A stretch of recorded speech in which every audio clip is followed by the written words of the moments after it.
Ye Wubin's 100 Lessons to Mastering Time Management. Lesson 41. How to Prolong Your Motivation. Hello everyone, my name is Ye Wubin from Neng. I am so happy to be with you now at 6 a.m. on the Ximalaya App.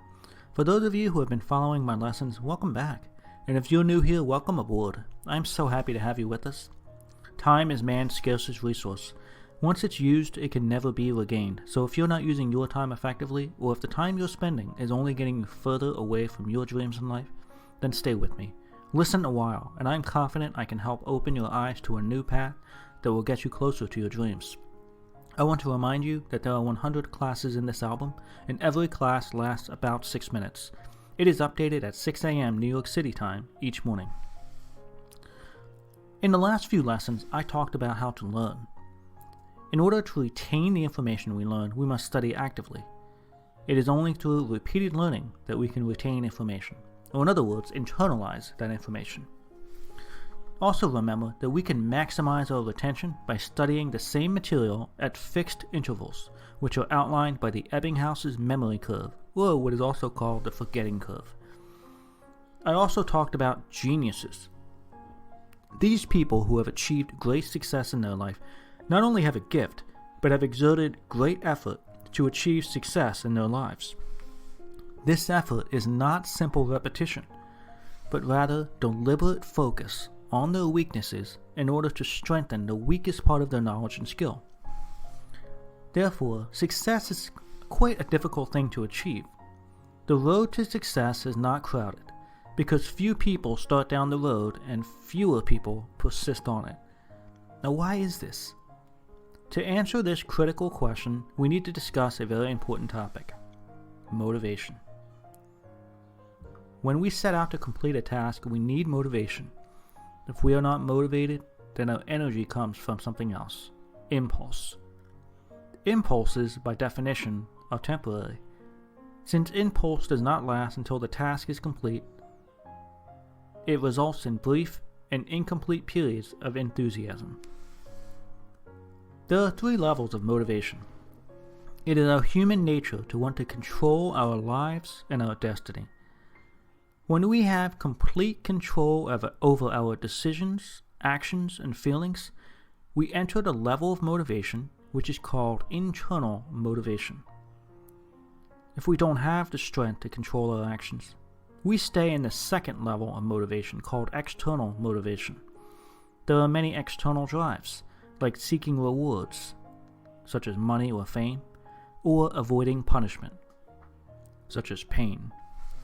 If we don't have a reward and punishment mechanism, then we stay in the first level of motivation, called biological impulse. Now, which level do you think is more helpful, more continuous, and longer lasting for us? We just talked about temporary bursts of enthusiasm which fade long before you reach your goal. These are the biological impulses found in the first level of motivation. Motivation from seeking rewards or avoiding punishment usually means we will find the shortest and easiest path to success, even if it means avoiding the process of correcting mistakes and developing skills. This type of temporary success is a shortcut that is not long-lasting and should be avoided if we want a meaningful and lasting success. This is the second level of external motivation.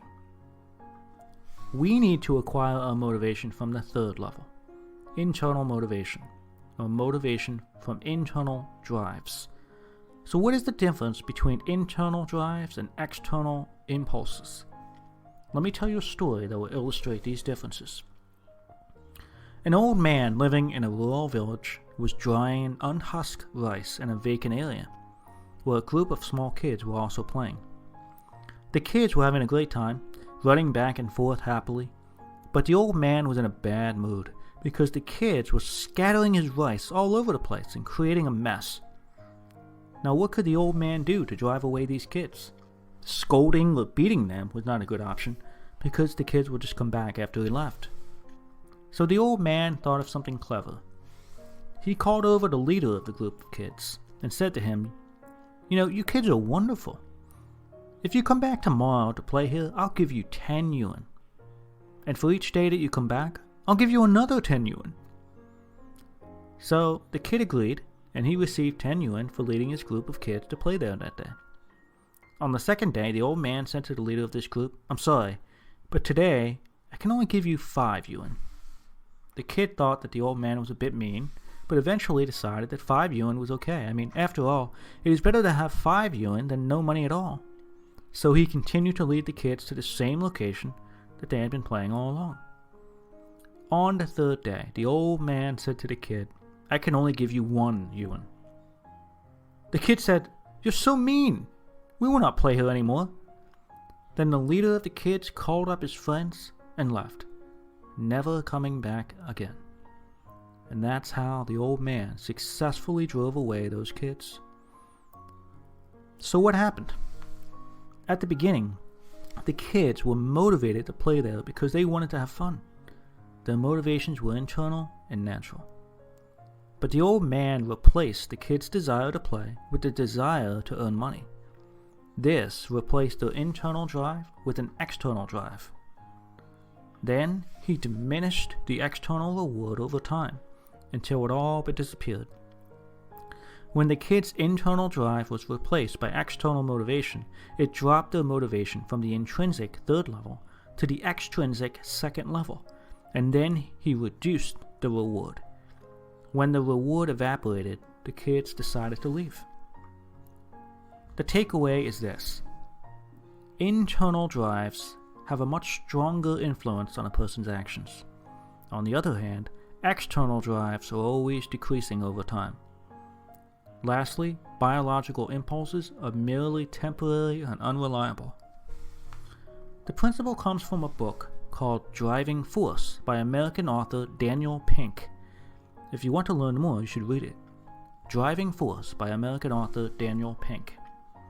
So now you understand the differences between internal and external motivation. Which forces are at work in your life? One can only do something after finding the motivation to do so. The proper form of motivation can help us persist even when we feel irritation, exhaustion, or a decrease in our willpower to continue. In our next lesson, we will continue to discuss motivation, including finding internal drives that will help us overcome forces that seek to prevent us from achieving our goals in life. These audio lessons are translated by Neng's partner Cece and then recorded by her husband Justin. I wish you great success today.